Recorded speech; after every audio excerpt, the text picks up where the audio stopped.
Dog, I got 3 words for you. William Donovan Levis. Man, get in here and let's talk about this win. Also, I need to check on my Levis throwback jersey and see if it's on the way. And I think I got an Instacart order with some Hellman's mayonnaise on the way. Let's talk about it after the intro.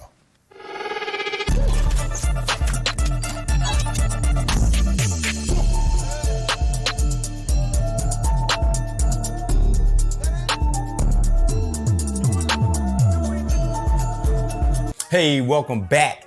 This is From the Cheap Seats. I'm your host, Bonafide. And man, look, I'm gonna tell you, I'm gonna be upfront with you. I'm honest with you. You know me, I'm always gonna be honest with you. I wasn't expecting much. I just wanted him to show some flashes that maybe he could be the guy. Maybe he could do this job. And just show us, a little bit of what Will Levis had in the repertoire. We've seen him in college. We've seen him at the pro day. But let's see what we got in Will Levis. And man, did this dude show out. Like, this is more than anyone. This is, be honest with yourself. You on the channel. Let's be real. This is more than we could have ever expected from this. I mean, look, after weeks of watching our offense be stuck in the mud with no traction, no direction, Will Levis single-handedly himself, obviously with help from others, but Will Levis at the QB position, he changed it. Now, we're going to talk about it later about Will, but look, man, this was a good game. Falcons, they lead in the NFC South. They're a good team, top 10 defense. So this wasn't no slouch. It looked like a winnable game, but it wasn't no slouch, all right? They were playing good. They had just come off a win, things like that. And you know how it is when you start a rookie.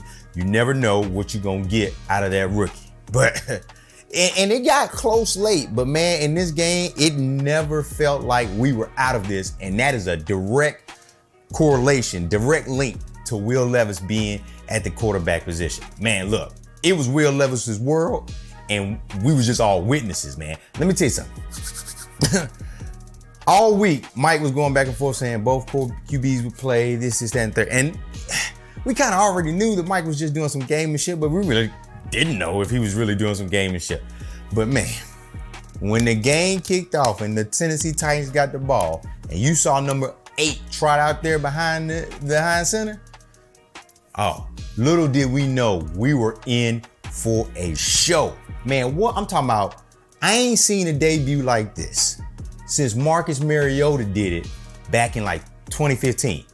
I'm telling you, man, look, we watched NFL history yesterday because only 3 quarterbacks, only 3 of them jokers have ever done what Will Levis did yesterday. Fran Tarkenton, Marcus Mariota, and Will Levis. Okay, look, the man threw for 238 and he had 4 of them. Yes, I know.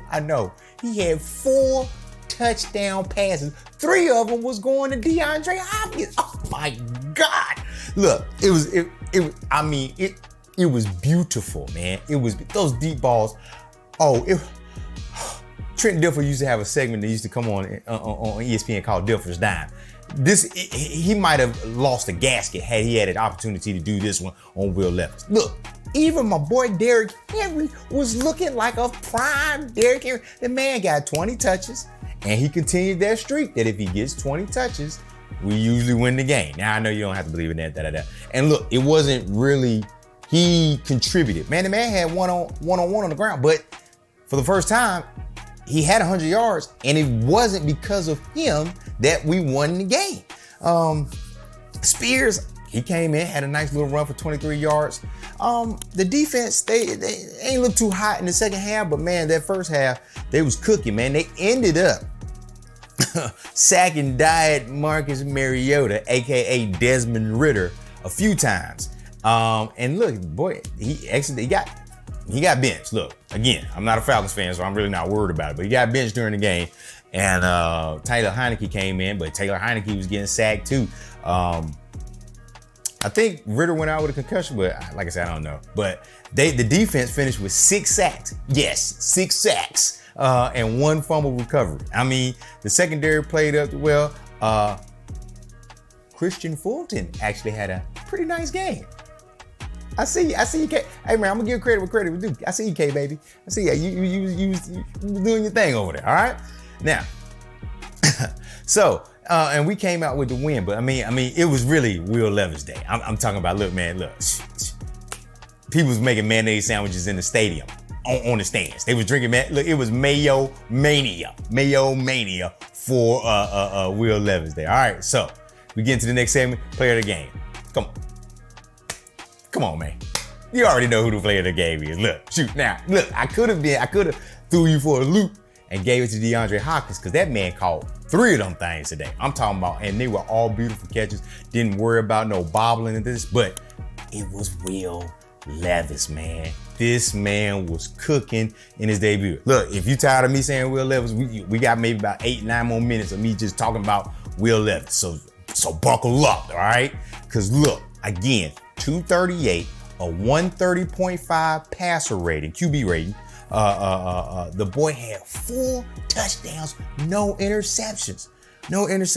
I mean, like I said, there's only 2 other quarterbacks in NFL history that on their rookie debut have 4 TDs, no interceptions, and took home the dub. Fran Tarkenton, Marcus Mariota, Will Levis. All right, you couldn't have asked for a better game from Will Levis. Think about it. These are the games that rookies are supposed to lose. They are supposed to be deflated. It was Oilers homecoming weekend, so all the old school stars were there, all the new ones from the Titans to Oilers. So pressure right there. Boom, we playing in the throwbacks. All right, pressure right there. You don't want to lose in the throwbacks because we only get to wear them a couple of times. You want a good memory. Boom, it's at home. So you know the home crowd is volatile. Boom, and you playing a good opponent. Man, look, this is the pressure that they say is supposed to bust pipes, but not Will Levis, okay? My boy was out there cooking. Do you hear me? Now, the bye week, and he even mentioned himself, the bye week definitely gave him an advantage to get himself ready, and he showed it. Man, I'm gonna tell you that man was dropping absolute dimes. Do you hear me? Bombs. Every last one of these TD passes were bombs. The one he threw to NWI was off the back foot, dog. It's off the back. Oh my, off the back foot. It was a rainbow. I ain't talking about reading rainbow, no LeVar Burton, but it was a dime, okay? So I even told somebody on that when I can't even do it, but the Will Levis pump fake looked like he was racking the shotgun like a mouse bird, and boy, So Will Levis is the player of the game, okay? All right, so we move on to the next step. And I was thinking about what I was gonna call it. I was like, man, but this, and I know you probably say, hey, all right, Bonafide, pump your brakes. Look, but I get it, but this is a glimpse at the future, man. I really mean it, man. Now, yesterday was a great day. I mean, it was a great day. We got the win, so we needed that win. So first of all, we needed that. But Will Levis was great, man. Now, I admit, you know me, see the other videos, I wasn't the biggest Will Levis fan. Part of that was I didn't really know, I really wasn't familiar with his game. Insert the Shaq meme over here. And I really didn't, I didn't really watch a lot of his college tape, but they kept saying he was the most pro-rated quarterback. They understand why he dropped, but good, thank God for Rand Carthon pulling the trigger on Will Levis. All right, because look, this man may have changed the trajectory of this season and things like that. But now, you remember what I said a couple videos back when we had another win where we looked like we were getting back on track? Can we string good performances together? Yeah, the offense didn't score 30 points. They scored 28. Yes, so we still got that monkey on our back. But we might have seen a glimpse or a peek into what Will Levis can bring to the team as QB1. I mean, everything about that young man screamed franchise quarterbacks. And I was talking to, I think I was talking to F football and other F words in a group chat. And the thing about it is what sometimes you gotta, look at the bad stuff and see what good came out of that. And he said, like, he did nothing special. And he's absolutely right. He's absolutely right. He didn't do anything special, but listen to me. The throws he had were amazing. They were accurate. They were on time. The ball got out quickly. Even when he made mistakes, they didn't kill us. There was a bad snap. He didn't panic. There was a fumbled play. He didn't panic. He tried to get positive yards. There was one where the rush was coming. This is a rookie we talking about here. Rush is coming. He's going to get sacked. What does he do? He throws the ball at the feet of Derrick Henry so we don't get the intentional grounding and we don't take the sack.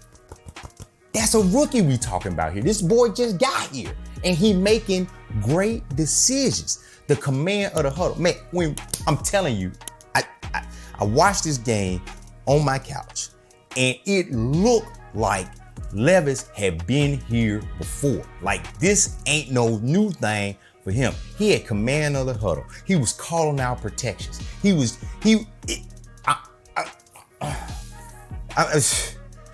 something, man. That was eye-opening. It was something that we hadn't seen in a long time. But we got to be realistic, man. He's going to make mistakes. He's probably going to make mistakes in this Thursday night game that's coming up. But if he can limit those mistakes and show you what he can potentially be with more reps underneath his belt, man, then we ain't got to spend that draft pick on a QB. We can actually build around him. Now we got to see more. I got, and we got to pump the brakes. But it's hard to contain my excitement, as you can tell. It's been a while since we seen that type of QB play in Tennessee. I'm not even talking about when Tannehill took over. I'm talking about real good, down the field, explosive QB play. Like I said, when I was watching that game, it didn't feel like we was out of it, even though we might have been down or defense may not have gotten stops or they scored. It didn't feel like we was out of the game, and that's a feeling I ain't felt in a long time. So I know that the future is bright, but we gonna chill. But man, we might be looking at something, man. We might be looking at something. All right, so we're gonna wrap this video up. Coming up next week or this week, we got the Steelers. This is a short week, man. We play on Thursday night, so we ain't gonna have to wait long to see what Will Levis can do in his second start. Because it looks like he's gonna get the nod because I don't think Tannehill is gonna be ready to go. Or he might get traded. Vikings and Rams need a quarterback. I don't know. He can pass physical, so he's probably still gonna be here. Kenny Pickett's dealing with a rib injury. Minka Fitzpatrick is out of the game, so they still got TJ Watt though. Still got a great defense. Things like that. Can Will keep this magic going? You know what I'm saying? But we'll talk about it on the preview video that's coming out Wednesday. So if you made it this far, I appreciate you. Don't forget to tune into the next episode where we're going to talk about the Steelers game that's coming up on Thursday night, what we can do, some other things that I noticed from the game, and what can we do? And I want to thank everybody. We hit 500 subs, so we're about to kick off the road to 1K giveaway.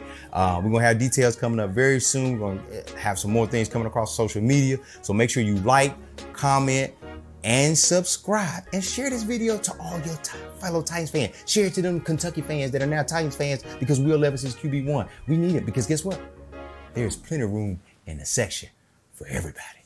Until next time, tighten up.